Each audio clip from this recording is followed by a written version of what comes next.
Hey, salut toi! Bienvenue chez Manga Magic. On se retrouve aujourd'hui pour parler du manga Les Carnets de l'apothicaire. Sorti en 2017 au Japon, il compte actuellement 10 tomes. En France, le manga est sorti en 2021 et on a presque rattrapé Le Pays du Soleil Levant avec 9 tomes de parus. Adapté du light novel du même nom, écrit par Lumen en 2014, il a été repris par deux mangaka. Nanao Itsuki, qui a également dessiné Wandering Witch, un autre manga qui fait partie de ma mangatech. Donc si tu veux mon avis, n'hésite pas à me le mettre dans les commentaires. Et Neko Kurage, qui dessine Les Carnets de l'apothicaire et pour qui c'est le premier manga.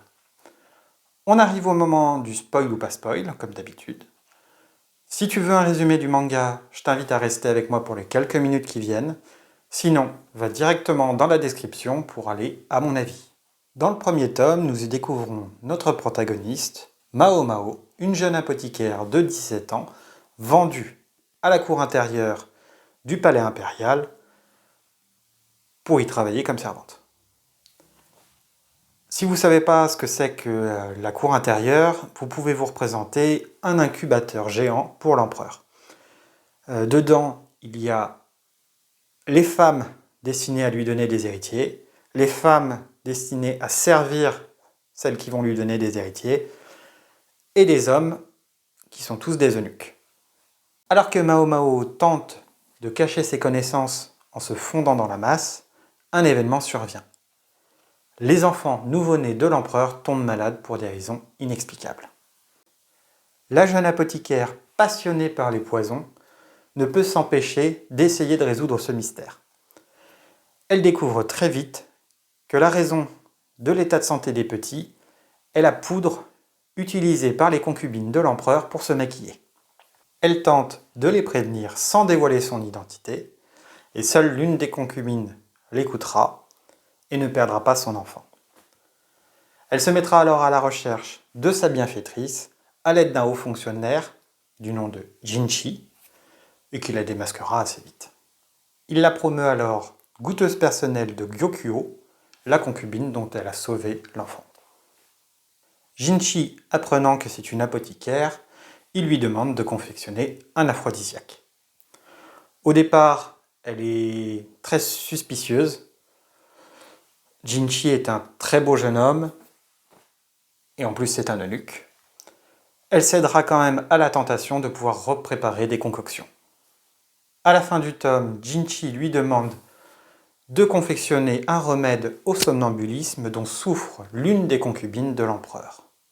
Mao Mao déterminera, après une petite enquête, que le somnambulisme était simulé afin que l'empereur se désintéresse de la concubine pour qu'elle puisse épouser l'homme qu'elle aimait. Voilà ce qui résume un petit peu le tome 1. Au début du tome 2, l'empereur demande à Mao Mao de venir en aide à Lifa, la concubine qui a perdu son enfant dans le premier tome, dont l'état de santé se dégrade de plus en plus. Elle découvre qu'une des servantes utilise encore la poudre toxique qui tue à petit feu sa maîtresse. On découvre alors une facette terrifiante de la jeune apothicaire qui fait comprendre la gravité de la situation à la servante qui pensait bien faire. Elle redonnera par la suite goût à la vie à Lifa.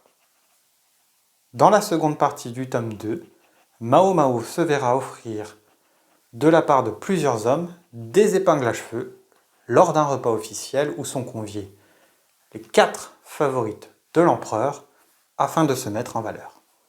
On découvre également que Mao Mao, qui a vécu toute sa vie dans le quartier des plaisirs, utilisait des techniques de maquillage telles que les taches de rousseur afin de s'enlaidir.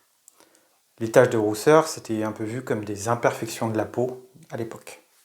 Au cours du repas, elle se rendra compte que Lichou, une des favorites âgée de 14 ans, est victime de harcèlement de la part de ses propres servantes. Elle réglera le problème avec sa goûteuse, qui fait exprès de lui faire manger des plats en public dont elle est allergique. Elle déjouera également une tentative d'assassinat sur Gyokyo. Dans le tome 3, suite à cet empoisonnement, elle disposera de quelques jours pour se remettre. Et finira par comprendre que c'était Li-Shu qui était la véritable cible de cet empoisonnement. On lui apprendra que les épingles à cheveux remises lors du repas servent un peu de cartes sorties de prison. En effet, les servantes sont bloquées à l'intérieur de la cour intérieure et n'ont pas le droit de sortir. Avec l'épingle à cheveux, elles peuvent être accompagnées à l'extérieur par le jeune homme qui leur a remis. Elle s'arrange avec un jeune officier pour pouvoir retourner chez son père quelques jours en échange de temps passé avec l'une des courtisanes les plus en vogue du quartier des plaisirs. À son retour à la cour intérieure, Jinchi lui demande d'enquêter sur la mort d'un haut fonctionnaire. Tout d'abord, c'est un manga qui ne paye pas de mine. On est très vite absorbé par l'histoire de Mao Mao. C'est un peu comme une Sherlock Holmes dans un Japon féodal. Entre les jeux politiques, les conspirations, les meurtres, le tout saupoudré de l'intelligence de la jeune apothicaire. Mue par la curiosité, elle résoudra tous les casse-têtes qui se présenteront à elle. Les tomes se découpent à peu près tous de la même façon. Pas forcément dans le même ordre, mais en tout cas avec toujours un peu la même composition. On a des échanges comiques ou des situations comiques entre le personnage principal et les personnages secondaires. Les personnages secondaires qui d'ailleurs sont tous très intéressants, ils apportent tous quelque chose à l'histoire. On a une enquête où elle va résoudre un casse-tête, où elle va résoudre un meurtre. Et enfin, une partie du passé de Mao Mao, qui a l'air quand même assez dramatique.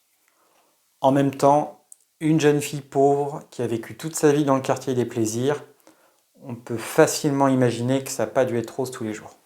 Ce qui m'amène aux axes de développement possibles. La mangaka pourra développer le passé de la protagoniste. Au tome 3, on ignore tout de sa mère. On a quelques informations sur son père, mais on ne sait pas trop pourquoi un médecin talentueux se retrouve à vivre dans les bas quartiers de la ville. Et quand je dis qu'il est talentueux, c'est parce qu'il lui a transmis toutes ses connaissances. Et qu'elle est talentueuse. Pourquoi au tome 3, soit un tiers de ce qui est sorti à ce jour, nous n'avons aucune information sur sa mère. Elle n'est même pas mentionnée. Et je suis impatient de découvrir quel destin tragique se cache derrière tout ça. Nous avons également énormément de similitudes avec Sherlock Holmes. Mis à part que Sherlock Holmes maîtrise énormément de sujets et qu'elle, elle se contente des poisons et remèdes. Qui dit Sherlock Holmes dit également son grand rival et ennemi, j'ai bien sûr nommé Moriarty. Je suis également pressé de découvrir quel type de personnage viendra remplir ce rôle et également à travers quel type d'épreuves ou d'énigmes ils s'affronteront, même si je pense que ce sera une femme. Après, j'ai un peu de mal à percevoir les enjeux politiques. Mais n'oublions pas que nous ne sommes qu'au tome 3, et j'ai vraiment l'impression que la mangaka prend son temps pour placer les intrigues, un peu à la façon d'une toile d'araignée. Ce que je trouve à la fois dommage et intéressant, c'est que nous n'avons que deux types de décors. Et en plus, ils se ressemblent énormément. On a une maison close du quartier des plaisirs, là où elle a passé toute sa vie et appris la médecine, et nous avons la cour intérieure du palais impérial. Ce qui crée un sentiment d'oppression et d'intimité avec les personnages. On va conclure avec le dessin, que je trouve très riche, sans qu'il y ait trop de détails. La mangaka retranscrit vraiment très bien les émotions des personnages, et je les trouve vraiment très beaux. Les concubines sont vraiment très bien dessinées, leurs vêtements sont magnifiques, et les décors, n'en parlons pas. Voilà, on arrive à la fin. Le manga Les carnets de l'apothicaire a été une très bonne surprise. Quand j'ai lu le synopsis, j'étais pas forcément hyper emballé, mais aujourd'hui, j'attends qu'une chose, c'est d'avoir la suite. Donc un manga vraiment sympa, avec une première de couverture plutôt jolie, qui donnera un petit plus à votre mangatech. Allez, je vous laisse là. J'ai encore plein de mangas à découvrir et à vous faire découvrir. Donc n'hésitez pas à vous abonner, à lâcher un petit pouce bleu et à me mettre dans les commentaires si vous avez un manga à me conseiller. A très vite pour de nouvelles vidéos avec Manga Magic.